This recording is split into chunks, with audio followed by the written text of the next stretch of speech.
বিধানসভা নির্বাচনের আগে মুখ্যমন্ত্রী মমতা বন্দ্যোপাধ্যায় আর একটা নতুন প্রকল্প আমাদের পাড়া আমাদের সমাধান দুয়ারে সরকার প্রকল্প মতোই এই প্রকল্পকেও সফল করতে কোমর বেঁধে লেগেছে রাজ্য সরকার। সেই মতোই আজ থেকে এই প্রকল্প শুরু হলো নদিয়ার আরংঘাটা গ্রাম পঞ্চায়েতে। আরংঘাটা গ্রাম পঞ্চায়েতের হাজরাপুর হাই স্কুলে 112, 113, 114 এই তিনটা বুথ নিয়ে আয়োজন করা হয়েছিল আমাদের পাড়া আমাদের সমাধান প্রকল্পের ক্যাম্প। আজকে শুভ সূচনা হলো। এখনো 10টি ক্যাম্পের মাধ্যমে এই প্রকল্পের পরিষেবা মানুষের কাছে পৌঁছে দেবে আরংঘাটা গ্রাম পঞ্চায়েত। আজ এই প্রকল্প শুরু হতেই মানুষের মধ্যে উৎসাহ ছিল চোখে পড়ার মতো। আজকের প্রথম দিনের ক্যাম্পে উপস্থিত ছিলেন রানাঘাট 2 নম্বর ব্লকের বিডিও শুভজিৎ জানা, আরংঘাটা গ্রাম পঞ্চায়েতের প্রধান অনামিকা মণ্ডল, উপপ্রধান অম্লান ভট্টাচার্য ছাড়াও আরও বেশ কিছু বিশিষ্ট মানুষজন। পাড়ায় বসে সাধারণ মানুষের সমস্যার সমাধান করতে নয়া উদ্যোগ নিয়েছেন মুখ্যমন্ত্রী মমতা বন্দ্যোপাধ্যায়। গ্রামবাসীদের সমস্যা মেটানো হবে গ্রামে বসে।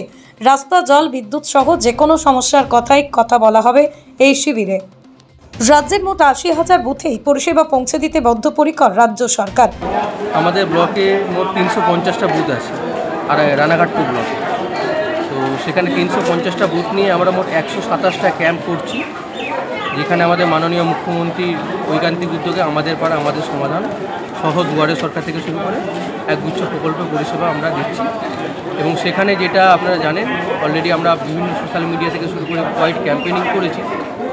তো আজকে আরংঘাটা গ্রাম পঞ্চায়েতের উদ্যোগে যথেষ্ট ভালোভাবেই ক্যাম্পটা অর্গানাইজ হচ্ছে এবং সেখানে প্রত্যেকটা বুথ থেকে আমরা 10 লক্ষ টাকার করে স্কিম নিচ্ছি, যেটা এখানকার মানুষের প্রয়োজনীয় স্কিম আছে। এবং স্পেশালি যেগুলো গভর্নমেন্ট ইনফ্রাস্ট্রাকচার থেকে শুরু করে যেখানে বাচ্চারা যাচ্ছে, আইসিডিএস সেন্টার হোক, হেলথ সেন্টার হোক, স্কুল হোক, রাস্তাঘাট, স্ট্রিট লাইট, হেলথ হাইজিন, সমস্ত দিক থেকে আমরা স্কিম নিতে বলেছি এবং এখানে অনেক লোকজন এসেছেন।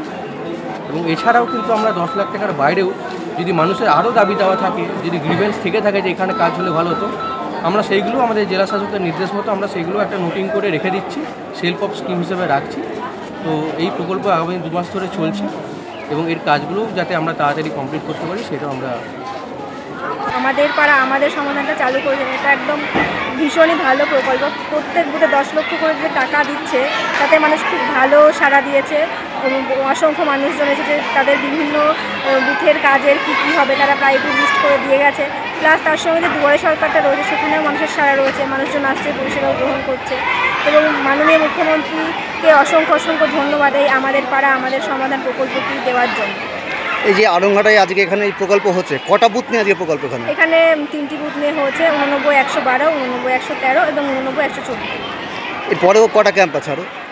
এরপরে এখনও আমাদের 10টা ক্যাম্প আছে। আমাদের আরংঘাটা জিপিতে টোটাল 11টা ক্যাম্প আছে। এটা হলো আমাদের প্রথম শুরু। মানুষের মধ্যে কেমন সাড়া দেখতে পাচ্ছেন? মানুষের মধ্যে সাড়া আপনি নিশ্চয়ই দেখেছেন, ঘুরে করছেন, তবুও আমি বলছি খুব ভীষণই ভালো সাড়া। ভারতবর্ষের মধ্যে যুগান্তকারী পদক্ষেপ এবং সরাসরি মানুষের কথা, মানুষের দাবি চলে যাবে সরকারের কাছে, সরকার সেটা বাস্তবায়ন করবে। এরকম চিন্তাভাবনা মমতা বন্দ্যোপাধ্যায় বলেই সম্ভব বোধ হয়।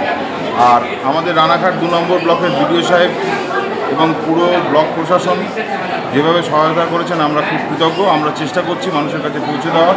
আমাদের পাড়া আমাদের সমাধান কর্মসূচিটা বাস্তবায়িত হলো, এরপরেই আমরা শুরু করব দুয়ারে সরকার। এটা 2টো পর্যন্ত চলবে। তারপরেও যদি কোনো সমস্যা থাকে আমরা পঞ্চায়েতে হেল্প ডেস্ক খুলছি। আজ আরংঘাটা পঞ্চায়েতের প্রথম ক্যাম্প হচ্ছে, এটা প্রথম ক্যাম্প এবং মডেল ক্যাম্প। আজকে কতগুলো ওয়ার্ড নিয়ে আজ ক্যাম্পটা হচ্ছে? আজকে 3টে বুথ আছে, 89, 112 কুচেমোড়া, 89, 113 হাজরাপুর পূর্ব, 89, 114 হাজরাপুর পশ্চিম। এরকম কতগুলো ক্যাম্প হবে আরংঘাটা পঞ্চায়েতের মাধ্যমে? আমাদের অ্যাকচুয়ালি আমাদের ভৌগোলিক অবস্থানের ভিত্তিতে আমাদের 3টে করে বুথ মিলিয়ে, যদি যেটা নিয়ম আছে 3টে করে বুথ মিলিয়ে ক্যাম্প হবে। আমাদের 25টা বুথ, তার মানে হচ্ছে 3 8 24 আর একটা, মানে 8টা 9টা। আমরা সেই জায়গায় 11টা ক্যাম্প করেছি, কারণ ভৌগোলিক অবস্থান শিয়ালডাঙ্গা এবং বেলেপাড়ার একটু বিচ্ছিন্ন হওয়ায় আমরা ওই দুটোকে আলাদা করে ক্যাম্প করছি। মানুষের মধ্যে কেমন সাড়া দেখতে পাচ্ছি? ব্যাপক সাড়া পেলাম এবং মানুষ আজকে একদম সোজাসুজি মানুষের কথা আমরা শুনলাম এবং মানুষের কথাই পৌঁছে গেল সরকারের কানে। ব্যুরো রিপোর্ট, আরং নিউজ, নদিয়া।